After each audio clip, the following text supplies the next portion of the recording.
What is going on, guys? What's going on? Man, it has been a little while that I haven't been in this podcast. Oh, man. I am so glad to be here. I am so glad to be at Self-Stop Podcast. But before we start, I want to show something that I got from a friend of mine, Devil Skulls. This is from his Devil Skulls, his talk show, Skull Talk Live. He gave it to me, and thank you, Skulls, for this, my brother. I like it. I could use it to drink my coffee. I could use it to. But thank you, my brother. Thank you for that, my brother. I like it. I like it. I want to say welcome, Austin Winch, my brother. Thanks for watching, my brother. I will have C2K talk show maybe tonight, or C2K and friends maybe tonight, hopefully. So I'm gonna have everybody tonight. Yeah, we're doing C2K and friends tonight. C2K and friends, we're doing it tonight.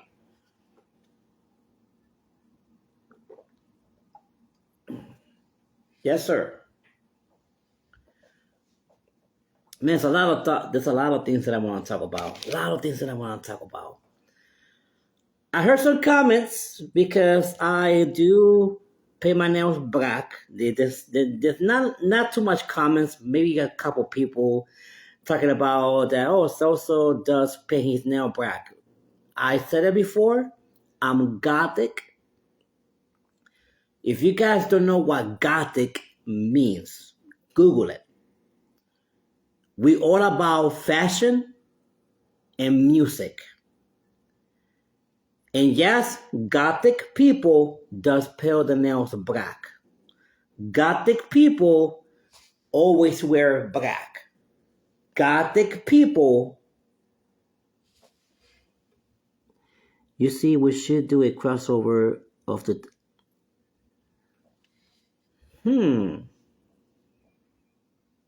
That's a good idea. We should do a crossover tonight. Oh, yeah. We should do a crossover tonight. We should. So, I'm going to explain again. Because I heard some comments about Celso, pale, paint his nails black. He always wearing black. Listen, I'm Gothic. I've been Gothic since I was 15. I love heavy metal, rock music. And yes, I do paint my nails black. I don't do it at work because I'm working. But when I'm here at home, and you guys gonna see me, having more stuff Gothic. You guys gonna see it very soon. But I like the comments, man. It's a lot of people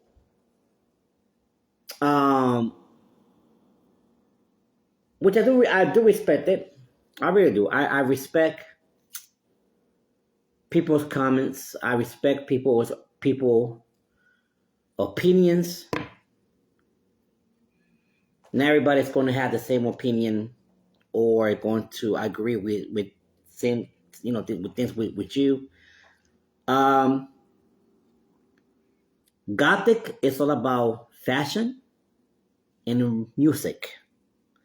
Where Gothic people wears black, paint their nails black, face paint, whatever. You guys will see. You guys gonna see me very soon. I got some things coming. My Gothic pants and everything's coming very soon. So you guys will see. You guys want to see. But anyway,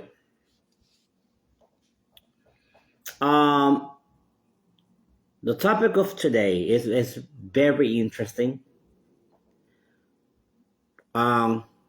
because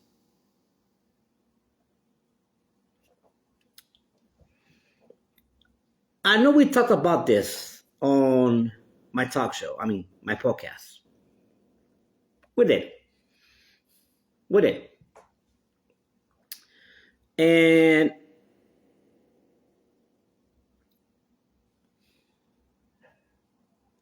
people still talking about, I mean, I'm looking at these videos like I always do.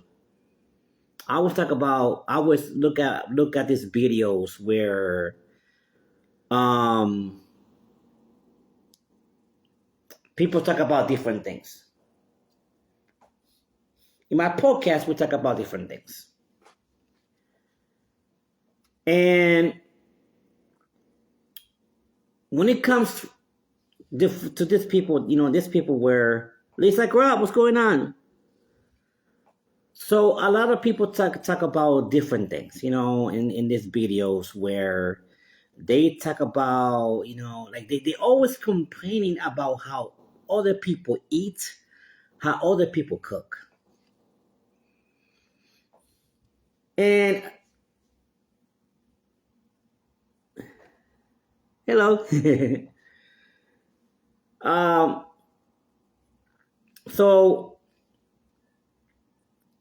they always talk about how people eat and how people cook, and they wanted to make it as a mockery of it. Like they want to, like,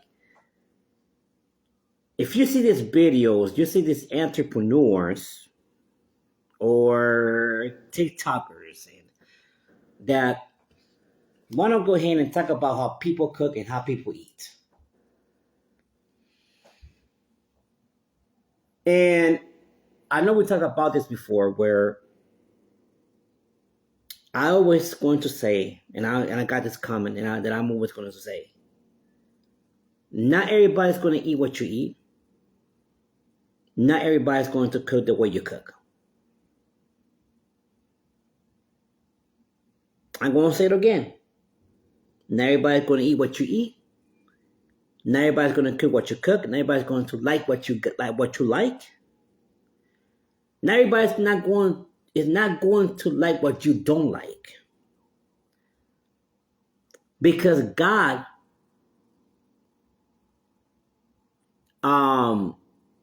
created people differently. Where God gave us our right to make our own decisions and to like what we don't like or don't want to like, or to like what we want to like.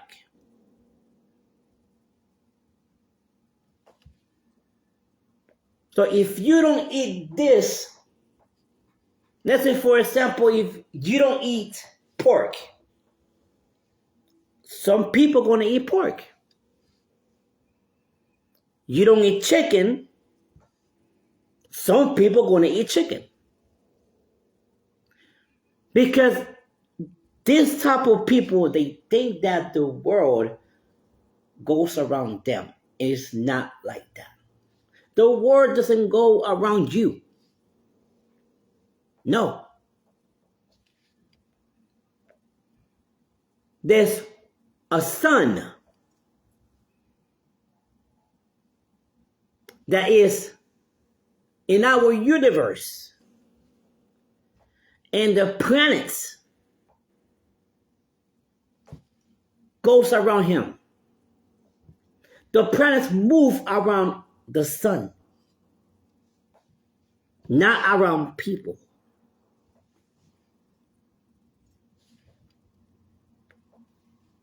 So you cannot tell people what to eat or how to eat. You cannot tell people what to cook and or how to cook. Just because you might like, let's say, for example,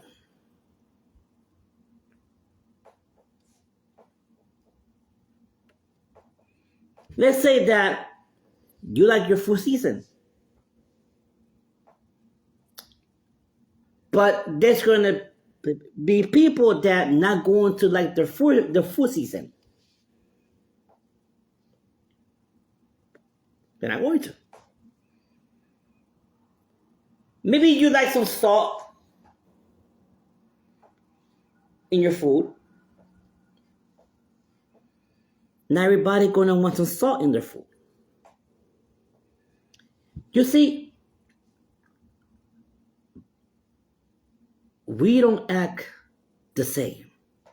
We don't think the same. We don't make decisions the way that others make their own decisions. So I cannot sit here and talk about somebody else cooking when I know how I cook, but I cannot go and sit here in front of a camera and talk bad about how other people cook. Because let's say, for example, I'm gonna throw a name out there. I don't mention names, but I'm creating a name. Right now I'm creating a person. Let's say that Carlos like his food season, right? I'm gonna create another name. Emma. Let's say that Carlos like his food season. Carlos like to put some, adobo, sazon in his food while he cook, right? But Emma does not like to put season in her food because Emma like to just cook her food. She like to cook her chicken without no seasoning because maybe that's the way she like it, or maybe because she got some health problems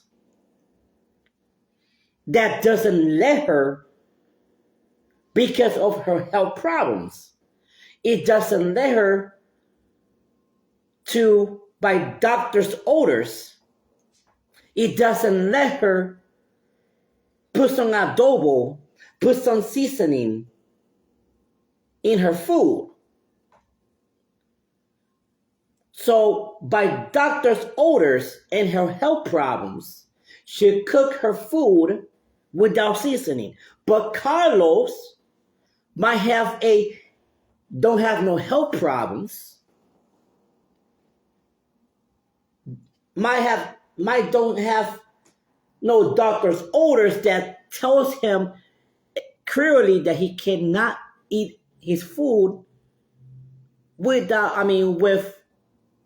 seasoning, because Carlos has a good health. So Carlos loves his food with season. Let's say that Emma and Carlos are neighbors. Let's say that Emma and Carlos are neighbors. Emma, she want to be a great neighbor, and and she, friends with Carlos. They both live in, next to each other. So Emma sends a text message to Carlos. Hey, tonight I would love for you to come to my house and have some beers, and I'm going to cook for you. Carlos says yes. And Carlos says, you know what, can I bring something? Emma will say, oh yeah, go ahead. You could bring, if whatever you want to bring. I said, okay, all right. What time? 7 p.m. Okay, 7 p.m. Carlos comes. Emma's still cooking. Carlos knocks on the door. It's me, Carlos. Emma opened the door. Oh, welcome, come in. Emma goes in,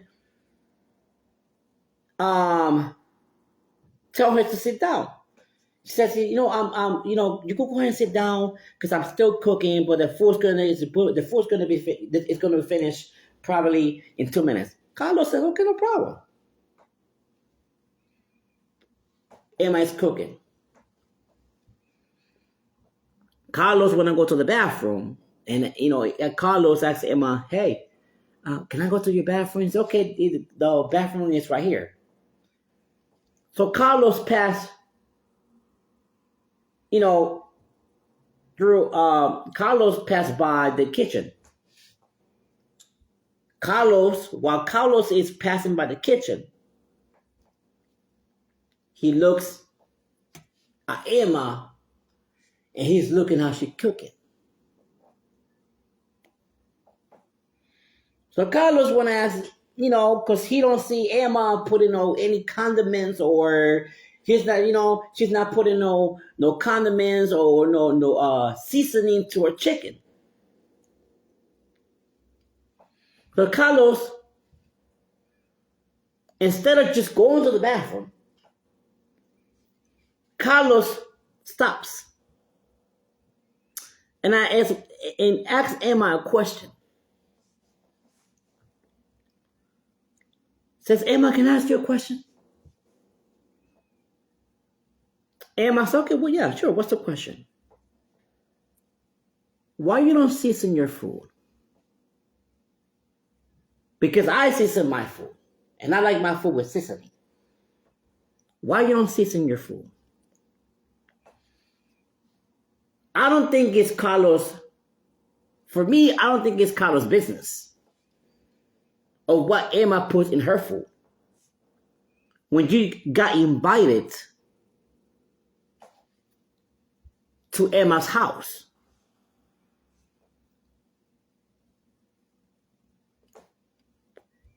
so Emma says, listen, I do not eat my food. I don't put no condiments, or I don't put no seasoning in my food because I got health problems and doctor's orders. That's why.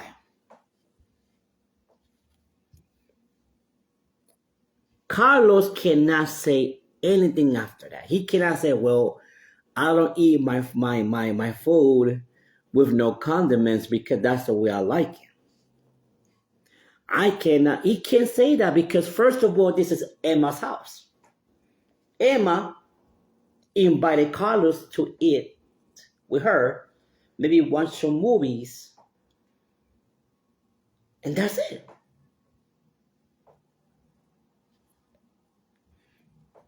I want to say before we keep with the topic of today, I want to say, Mr. Davis, what's going on, Mr. Davis? I want to say, what's going on, Tim Franklin, Bismarck, what's going on, my brother? How you guys are doing? Back to the topic. So,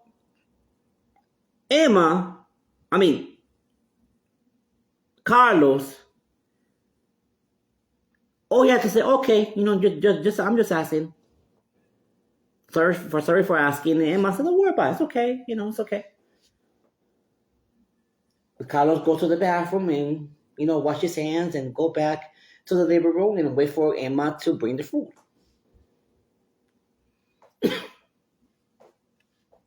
But what would have happened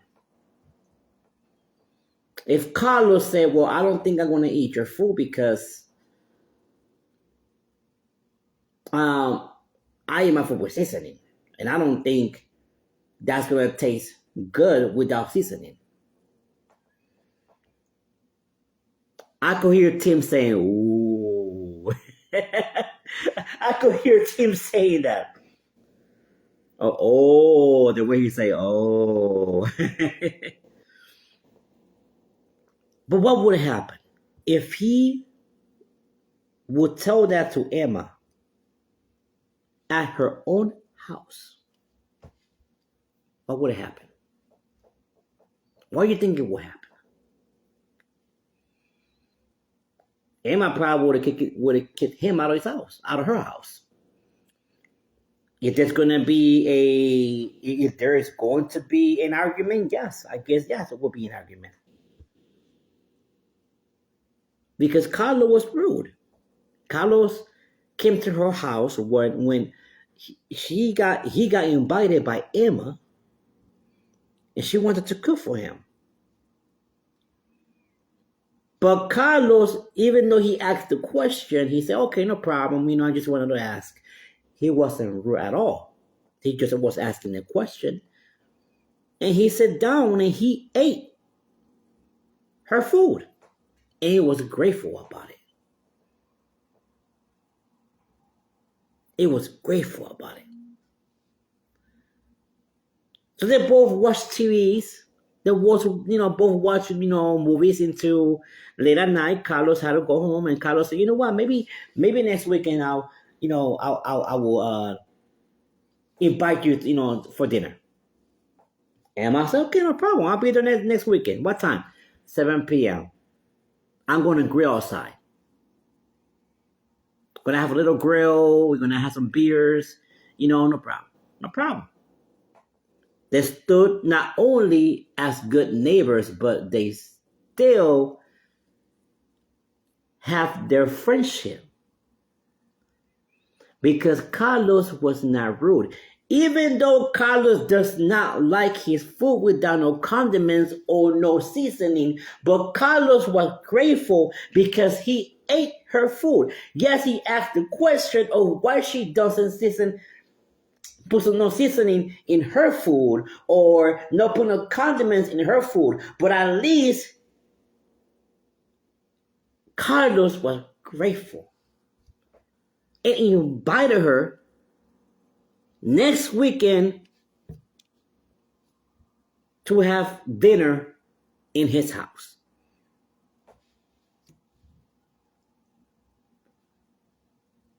And we got a lot of people that are like that.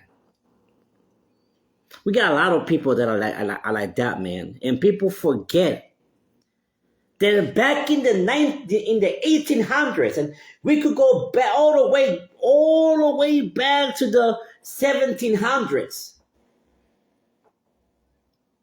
Hell, we could go all the way back to the medieval age.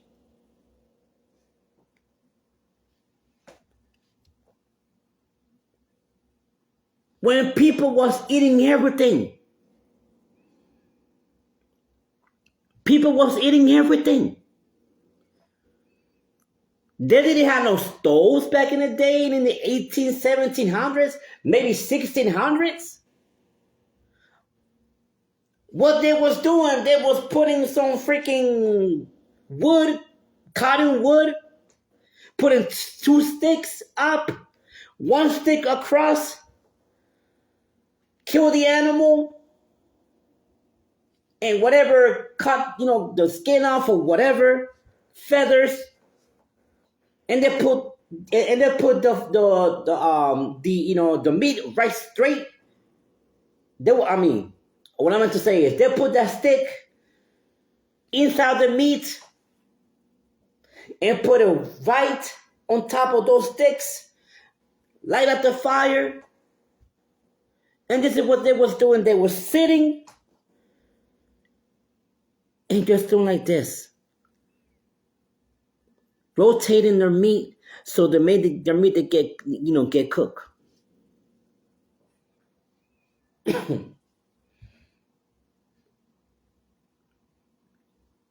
Do you think in the 1600s, 1700s, 1800s, they was putting seasoning in their food? Maybe they did. I might be wrong. But in my own understanding, do you think they was putting seasoning in the food? Maybe not. Maybe not. They didn't have no stove. 2 sticks one stick across. Hey, Africa. Let's talk about, there is a video there's like a show that I love, and it's in Africa. Don't know what part of Africa. It's a village. It's a village. It's a village that they hunt animals. They hunt monkeys. They hunt zebras, and then they hunt this. They go hunting, and they got this big. It's like I don't know what to call it, but it's something. It's like a big pan, like a big black pan or whatever, and they put oils in there. Um, they cut their meat, they clean it, they put it to fry. I think they put seasoning, I don't know. But let's say, for example, there was a tribe and they was not putting no seasoning in their food. And they had their kids with them. They have people coming with them.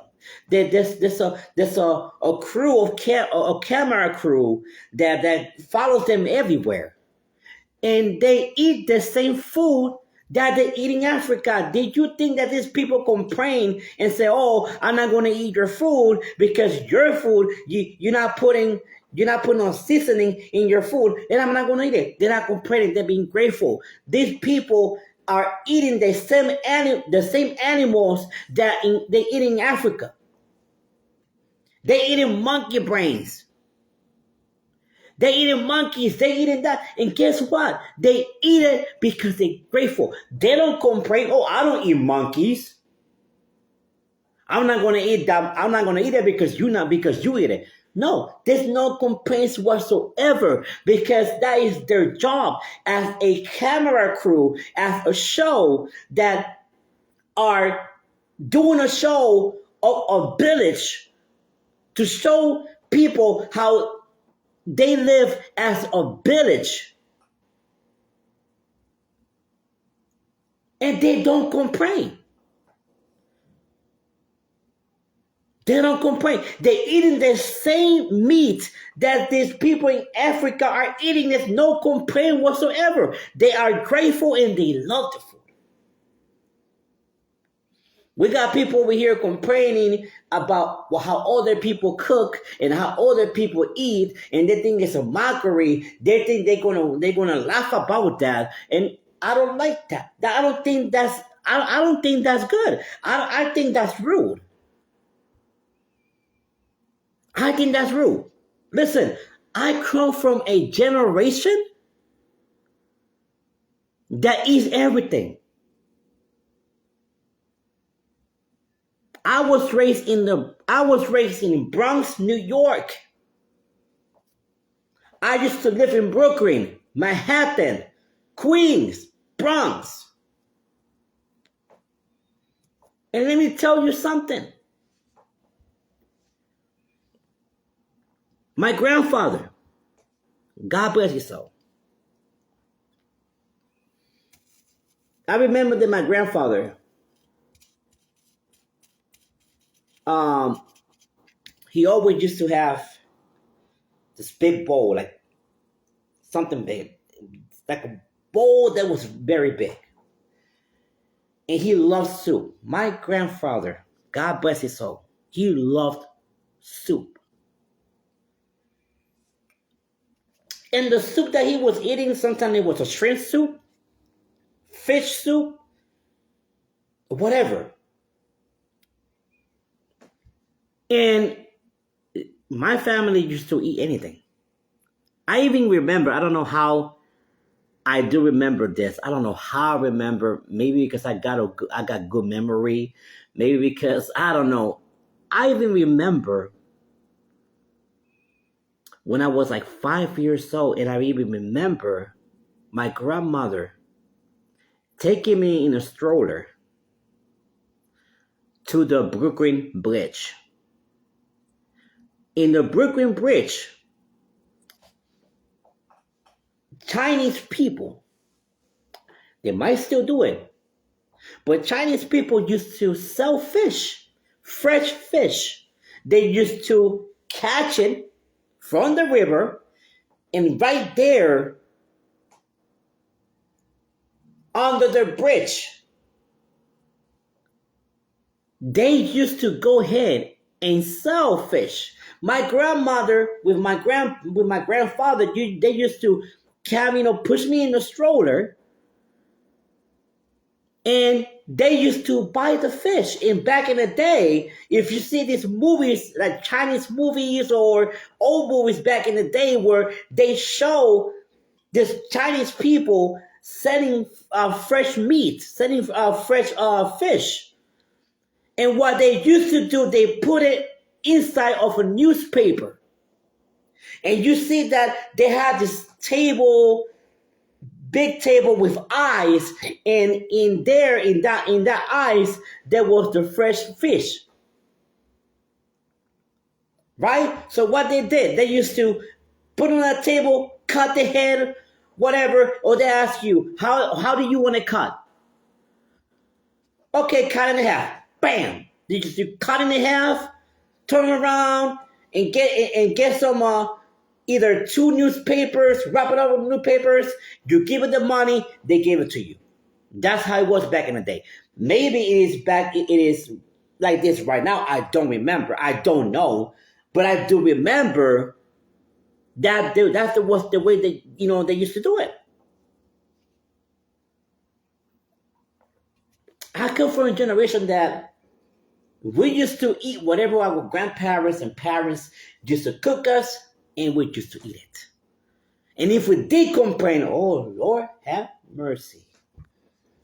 If we did complain about whatever they was cooking, Lord, have mercy.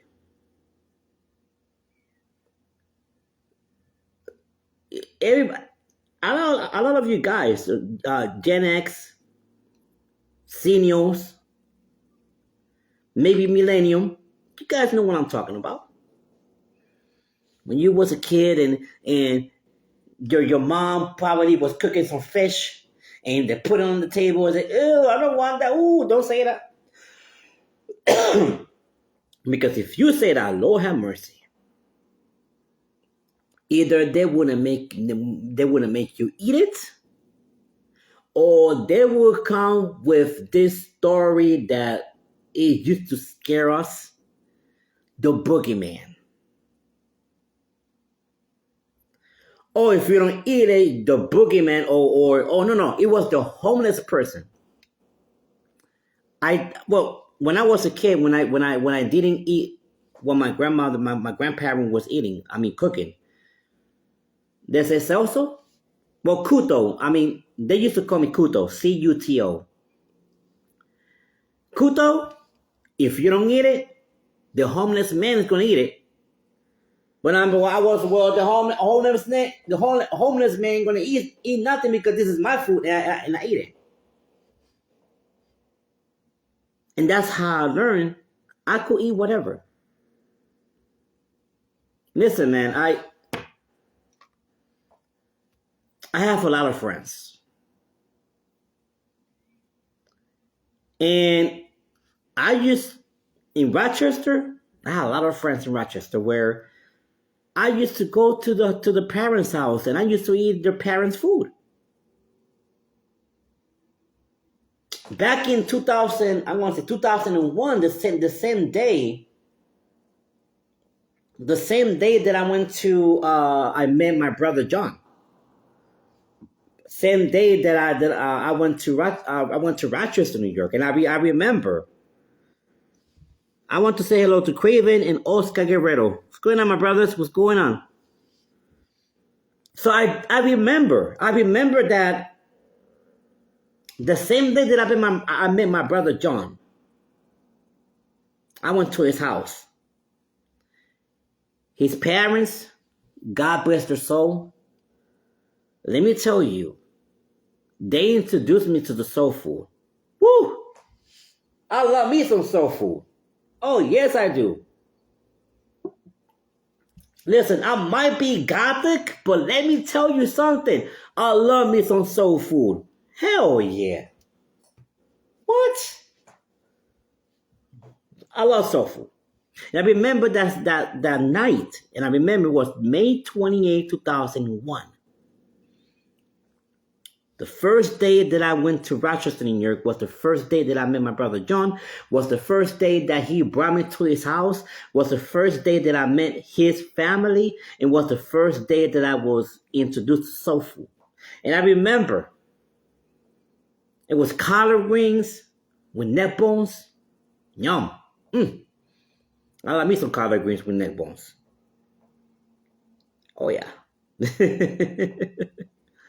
And I think it was white rice, pulled pork. I think it was white rice, pulled pork, with some Lord have mercy, what it was? Collard greens, no, cornbread. I think it was cornbread with something else. I don't remember what it was. But it was my first time that I ate that food, and I loved it. I remember John's mom, she used to call me Cuyo. She used to call me Cuyo. Say, Cuyo, did you ever eat soul food? No. Well, Cuyo, today's the day you're going to eat some soul food. And I said, okay. You want to try it? Yes, ma'am. I would love to try it. I sit there on the table. They gave me this big plate of soul food. Lord have mercy. Collard greens and with neck bones. Cornbread, white rice, pulled pork. And I think it was something else. I cannot pinpoint it, but it was something else. Biscuits. Woo! Biscuits that, let me tell you something. I don't know how biscuit can melt in your mouth. Oh Lord, my God. I remember they put a lot of butter in it. Lord have mercy. Baked beans. It was baked beans and it was something else. Baked beans, it was something else. Baked beans and macaroni and cheese. And okra. Oh yeah. And okra. They gave me this big, let me tell you, it was a big plate. And the whole mountain of food, I was like, oh my God. I ate the whole plate. And I asked for more. Cuyo, you want more? Yes, I do, ma'am. And she was like, yeah, I told you was going to like some soul food. I said, ma'am, I do. And to this day, I love some soul food. And Lord have mercy. Even in Puerto Rico, man, even in Puerto Rico, I have friends that, they invited me to the family, to the parents' house. And, I even have friends that are Hindu in Puerto Rican. And they introduced me to Hindu food. Even right here in Rochester. I have Italian friends, Mexican friends, African, oh my God, I have different friends from different nationalities, and I ate their food. And you know what? I did not complain. I was grateful. I was grateful for their food. I did not complain if they didn't put no seasoning in their food. I did not complain if they did put some seasoning in the food. I ate it, and I was grateful. Because I come from a generation of grandparents and parents that teach us to eat whatever they was cooking in their kitchen. and we couldn't say nothing. We had to eat it. We had to be grateful. And if we say something, there were consequences. There were consequences.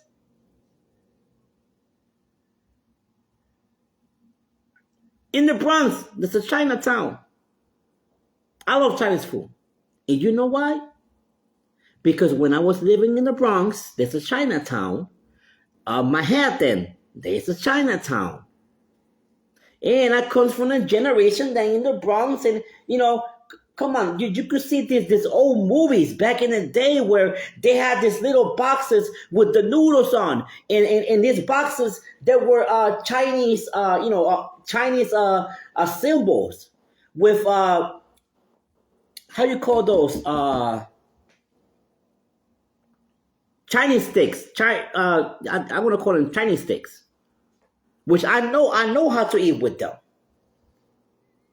Because in my generation in the 1980s, and you could see these movies that I could say a movie right now, Mutant Ninja Turtles. Mutant Ninja Turtles.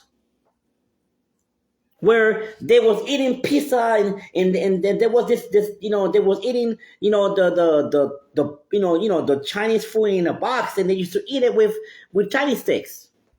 I come from that generation. And we ate it. We didn't complain. We didn't talk about our parents. Oh, mama, I don't think you should eat. You should cook that way because I don't like my food without seasoning. No, we did that. That was a belt or chancla, even a slap going to our face. Boy, you better eat. You're going to eat it. Whatever I cook in my house, you're going to eat it. And we ate it. We ate it. I come from for that generation. And you got these people right now telling other people how to cook, and oh, I don't eat this, and no, but you don't like it, don't eat it. Don't eat it. You don't like it, don't eat it. Simple as that. It is your decision. Because just because you don't eat something, don't mean people don't gonna eat what you don't eat. They're gonna eat it. They're gonna be grateful. Man, listen. I was married with my wife, their family, where I was introduced to country soul food. Country soul food. You know what they eat? Man, rabbit, squirrel, turtle. I eat that. Deer meat, I eat it. Alligator, I eat it. Crocodile, I eat it. I don't complain because I love food. Whatever I house I went, I never told them how to eat, how to cook. I sit on the table and I say, yes, ma'am, yes, sir. I was respectful, grateful, didn't complain. And I still don't complain. Listen, and I always say this. There's going to come a time where we need to rely on our surviving skills. We need to rely on our surviving skills for us to survive. And when that time comes, we're not going to have no time to be petty or no time to be picky. We're gonna eat whatever we can to survive. That day is gonna come. So if you don't eat whatever you're gonna eat, you better start. You want to survive? You better eat whatever you can eat. Because we're gonna come on that day that we're gonna rely on our surviving skills. And the way that I see it, this generation has no surviving skills whatsoever. And it will be the first one to perish. All right, guys. Thanks for watching Celso Podcast with your favorite podcaster, Celso Luis Santiago Jr. Tonight, crossover, AT show, and C2K in France. Tonight, AT show and C2K in France crossover. Stay tuned for that. C2K talk show tonight. Stay tuned for that. And there's going to be some more podcasts coming tonight. So thanks for watching. Thanks for your support. And I into another episode of Celso Talk Podcast with your favorite podcaster, Celso Luis Santiago Jr. God bless you and have a blessed day. Celso out.